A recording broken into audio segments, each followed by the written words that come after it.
नमस्ते आप सभी को। आज हम हमारे पास जो भी वेस्ट मटेरियल होता है सिलाई का, उससे हम दिवाली की डेकोरेशन करने वाले हैं, जिसमें हम रील के खाली खोखों का यूज़ करेंगे और गोटा पट्टी का और छोटे छोटे फैब्रिक के टुकड़ों का।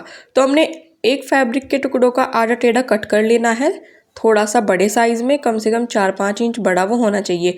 उसके अंदर हमने इस तरीके से रुई को, कॉटन को फिल करना है और उसके बीच में हमने छोटी छोटी कतरे भी डालनी है, यानी कि कॉटन और कतरन दोनों मिक्स करके डालनी है ताकि छोटी छोटी कतरन बेकार ना जाए। इस तरीके से अब हमने उनको एक पोटली की तरीके से बना लेना है और सारे फैब्रिक को एक जगह इकट्ठा कर लेना है। उसके बाद हमने छोटे वाली सुई में डबल करके धागा डालना है और इस तरीके से इसके ऊपर लपेटना है और बीच बीच में नोट भी लगा देनी है ताकि ये खुले ना।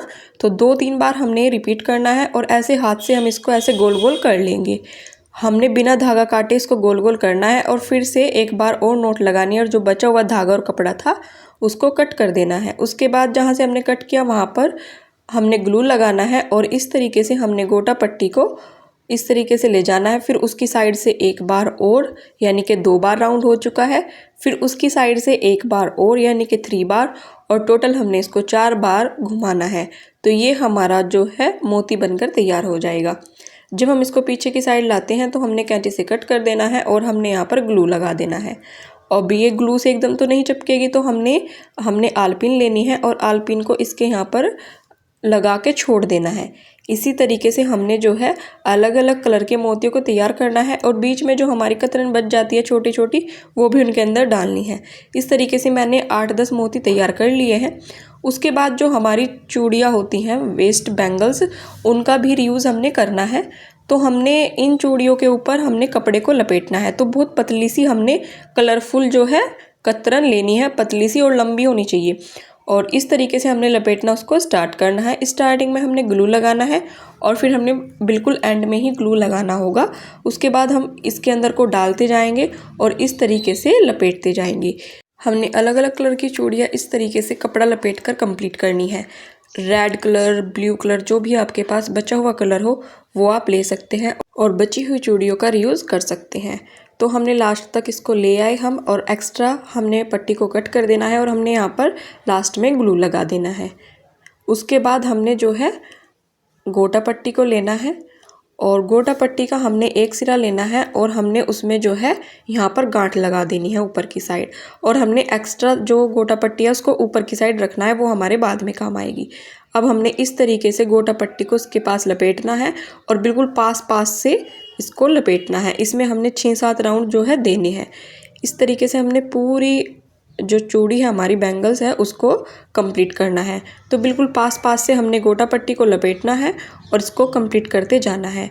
उसके बाद जहाँ पर हमारी गांठ लगी हुई है, एक लपेटा गोटा पट्टी का लगा के हम इसको वहाँ पर लाएंगे और जो हमारी ये एक्स्ट्रा गोटा पट्टी छूटी हुई थी वहाँ पर हम गांठ लगा देंगे। यहाँ पर हमें ग्लू की भी ज़रूरत नहीं पड़ेगी।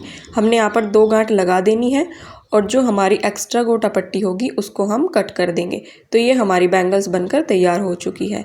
इसी तरीके से हमने अलग अलग कलर की बैंगल्स को रेडी करना है। मैंने 6-7 चूड़ियाँ तैयार कर ली हैं। अब उसके बाद हमने फिर से बची हुई कतरन लेनी है और हमने रील का भी यूज़ करना है। तो इस तरीके से हमने 2 पट्टियाँ कट कर ली हैं, उनकी किनारी किनारी पर हमने ग्लू लगाना है और हमने रील को इस तरीके से राउंड राउंड लपेटना है और इस तरीके से एंड तक लपेटते जाना है। उसके बाद ऊपर की साइड जो एक्स्ट्रा कपड़ा होगा उसको हमने पेंसिल से या किसी भी चीज़ से अंदर की साइड फोल्ड कर देना। दोनों साइड से एक्स्ट्रा कपड़ा अंदर की साइड डालने के बाद हमने इसमें लगानी है गोटा पट्टी। इसको अंदर अच्छे से फिल कर देना है। उसके बाद हमने दोनों साइड आमने सामने जो है ग्लू लगाया और गोटा पट्टी को इस तरीके से लपेटा। मैंने पहले भी रील की वीडियो बनाई थी इसी दिवाली के लिए, तो मैं उनका लिंक आपको नीचे डिस्क्रिप्शन में दे दूँगी। और ग्लू के ऊपर ला के इस तरीके से एक्स्ट्रा गोटा पट्टी को कट कर देना है। तो मैंने ऐसी कई सारी रील्स को भी कंप्लीट कर लिया है। तो हमारा जो मटेरियल है वो लगभग कंप्लीट है। 2 छोटी छोटी चूड़ियाँ थी मेरे पास, उनको मैंने इस तरीके से जो है गोटा पट्टी लगाकर तैयार कर लिया है। ये हमारी जो है टांगने के लिए जो हैंडल होते हैं वो बन जाएगी। तो हमने एक लेस ली है और इस तरीके से चूड़ी के अंदर को लेस निकाल कर इस तरीके से सिलना है। तो ये हम गेट के लिए बनाएंगे, जो गेट पर टंगाते हैं हम दिवाली पर डेकोरेशन के लिए। तो इस तरीके से दूसरी साइड भी हमने ये वाली बैंगल्स को रखना है और यहाँ से सुई से सिल देना है। तो ये हमारे हैंडल हो जाएंगे दोनों साइड टांगने के लिए। उसके बाद इसको अच्छे से हमने सिल लेना है और 2-3 नोट लगाने के बाद सुई को अलग रख देना है। अब उसके बाद हमने लेने हैं जो हमारे ये हमने तैयार किए हैं मोती वगैरह, हमने इनको इस तरीके से रखना है, एक रील और एक चूड़ी, फिर एक रील एक चूड़ी, इस तरीके से लगाना है और बीच में ये रील के नीचे आएंगे मोती। तो हमने सुई से मोती को और फिर उसके ऊपर रील को लगाना है। तो इस तरीके से हमने लेस में इसको लगा देना है। उसके बाद अच्छे से 2-3 बार गांठ लगाने के बाद हमारी जो चूड़ी थी उसको भी हमने सुई से सिल लेना है। तो हमने सुई में धागा उसी कलर का डालना है जिस कलर की हमारी चूड़ी तैयार है, और हमने उसमें 2-3 बार धागा डालना है और 2-3 बार हमने सिलाई करनी है ताकि ये अच्छे से कंप्लीट हो जाए। तो मैंने सारे इनको सिल लिया है। अब हमने ली है फोम, जो कपड़ों की बची हुई फोम होती है, उस पर ग्लू लगाने के बाद पूरी लेस के ऊपर हमने ये लगाना है ताकि ये मजबूती के साथ लगे और नीचे की साइड झुके ना हमारी जो लेस होगी, और वो बिल्कुल स्ट्रेट रहेगी। हमारी जो बंदरवार थी वो बनकर तैयार हो चुकी है। कमेंट में बताइएगा आपको वेस्ट मटेरियल से ये आइडिया कैसा लगा। मिलते हैं अगले वीडियो में, तब तक के लिए बाय बाय।